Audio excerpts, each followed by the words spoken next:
Olá, Montes Claros! Olá, Norte de Minas! Começando o mês de março e as comemorações do Dia Internacional da Mulher.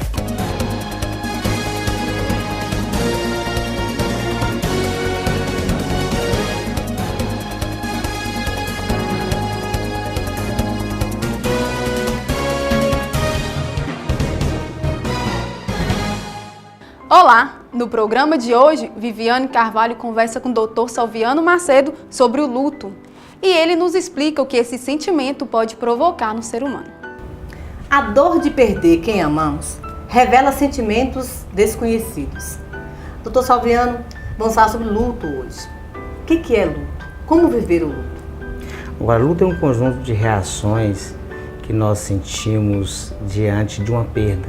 Reações de tristeza, reação de vazio, aquela sensação de ter perdido algo significativo, geralmente pela morte do outro ser. É importante participar dos rituais de despedidas, ir ao cemitério, por exemplo? Por que é importante, pessoal? É importante porque o sábio Salomão nos diz na antiguidade que é muito melhor ir numa casa que tem um velório, porque lá eu encaro e vejo o fim de todo ser humano. O velório é importante porque nós temos dentro de nós uma sensação de infinitude, de que somos infinitos, de que somos eternos. E quando eu vou a um velório, a tristeza ali, às vezes é pela pessoa, muitas pessoas, os parentes principalmente, pela pessoa que morre, mas os amigos, os colegas, ou até mesmo um conhecido, quando ele está ali, ele está olhando e pensando, um dia eu estarei também aqui. E essa tristeza nos abate. É a angústia de quem vive, como diz o nosso saudoso Vinícius de Moraes, a morte é a angústia de quem vive. Então, quando eu estou em um velório, eu estou ali compartilhando com os familiares, mas ao mesmo tempo refletindo. Um dia eu estarei aqui também. A característica do preto, evidentemente, é a cor exata do luto. Por quê? Em termos da cultura brasileira, sim. Porque nós tendemos a associar a cor preta ao negativo. Então, na cultura ocidental, o preto, ela se refere ao negativo, a morte é negativa. Porque é pregada, ensinada essa questão da infinitude do homem. Nós somos finitos. Na cultura ocidental, por exemplo, não é preto, é branco. Porque para eles, morrer nada mais é do que uma passagem. Estou passando para uma vida melhor. Então eles comemoram, eles fazem festas e usam um branco. Qual a duração do processo de luto, doutor? Olha, o processo de luto geralmente não estoura 6 meses. Passando disso? Passando disso é um luto patológico. Então a pessoa deve procurar um tipo de ajuda? Deve procurar um tipo de ajuda. Deve procurar uma terapia, deve procurar um profissional da área. Por quê? Porque até 6 meses é tolerável. As relembranças, a saudade do ente querido nos traz ainda muita tristeza. Agora, passou de 6 meses, aí não, aí já é um luto patológico. Não aceitar a morte. Como pode ser definido isso? Patológico também. Patológico também. Por quê? Porque a morte é natural. É um processo natural. Todo homem vai nascer, crescer e morrer. É a única certeza que nós temos, né? É a única certeza. Freud fala que o homem começa a morrer a partir do momento que nasce. As células já começam a envelhecer. Então vai chegar um momento, vai chegar esse processo, vai chegar no fim do processo. Qual é o fim do processo? A morte. Quem está em casa nos acompanhando neste programa, por exemplo, e que passa por uma situação de luto, não consegue entender, não consegue aceitar, começa a culpar tudo e todos pela morte da pessoa, do ente querido. Que tipo de conselho você deixa para essa pessoa? Olha, você precisa rever, você que está vivendo uma situação parecida, você precisa rever seus conceitos. Por quê? Porque ninguém é culpado pela morte do outro. Todos nós temos o dia certo de morrer. Todos. Todo ser humano há de passar pela morte um dia. Todos nós.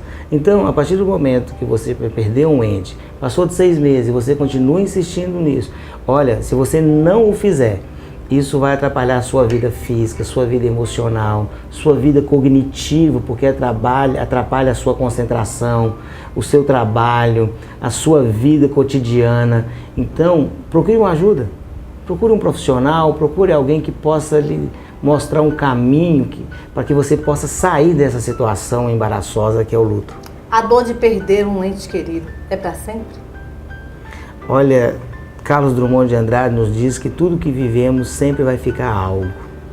É verdade, sempre vai ficar algo.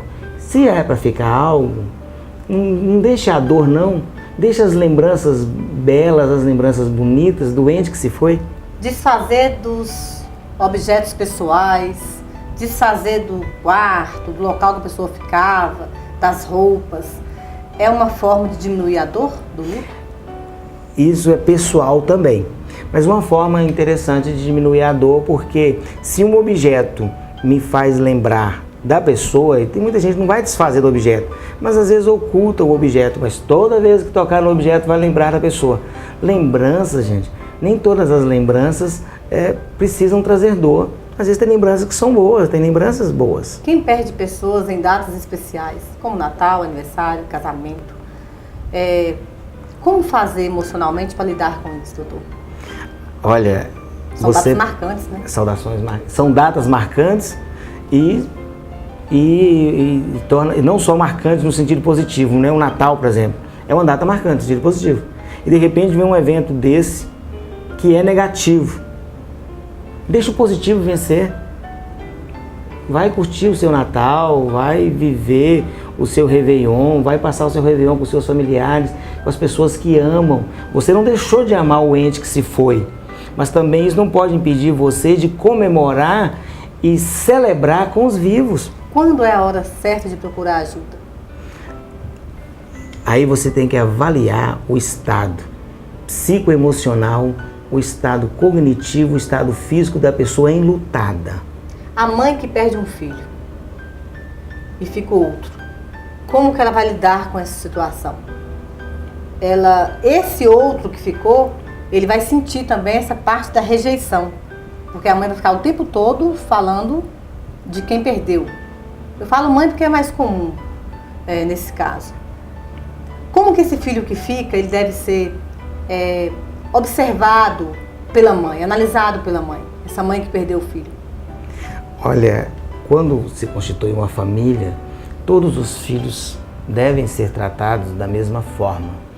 A partir do momento que um se vai, automaticamente foi-se uma parte. Eu, quanto filho, eu tenho que entender que eu não sou o todo da família, eu sou uma parte também. E essa parte, que é a minha parte, que sou ela tem que cuidar dessa parte que ficou. Desse filho que ficou, vamos supor, no meu caso, eu fiquei.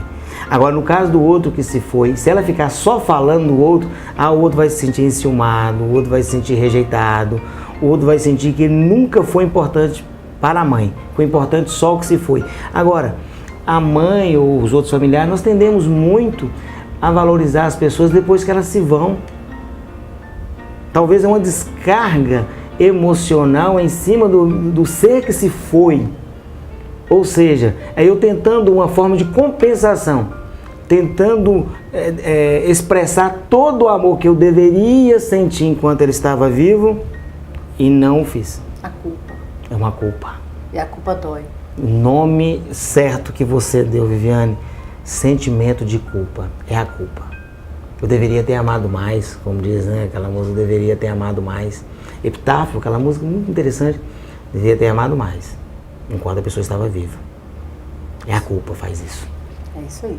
E para você que está vivo e nos assistindo, no próximo programa, mentira. Vamos falar sobre esse assunto. Até lá. Não sai daí! Em 2 minutos nós estamos de volta com Na Tela do 20.